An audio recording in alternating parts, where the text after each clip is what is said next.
PM Suryaghar યોજના, મારું સપનું છે તમારું વીજળીનું બિલ 0 કરવાનું. મારું સપનું છે તમારી ગાડી, સ્કૂટર, સ્કૂટી, પેટ્રોલનું બિલ 0 કરવાનું. તમને થાય કે આ મોદી સાહેબ શું કહે છે? હા, હું તો પાકો ગુજરાતી છું ભાઈ.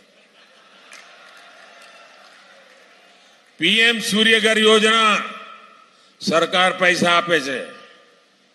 તમારા ઘર ઉપર સોલાર પેનલ લગાવો, વીજળી ઉત્પાદન કરો, વીજળી ઘરમાં મફત વાપરો અને વધારાની વીજળી સરકાર ખરીદશે, તમને પૈસા આપશે. એટલું જ નહીં, તમે જે વીજળી પેદા કરશો, તમારું સ્કૂટર, હવે ઇલેક્ટ્રિક વ્હીકલ આવવાના છે. સ્કૂટર, ગાડી, સ્કૂટી ઇલેક્ટ્રિક ચાર્જ થાય. પછી તમે અહીંથી રાજકોટ જાઓ, ભાવનગર જાઓ, જામનગર જાઓ, અમદાવાદ જાઓ, બાપુડી લહેરે લહેર, ₹1 ખર્ચો નહીં. બધું કાના માતા વગર મફત.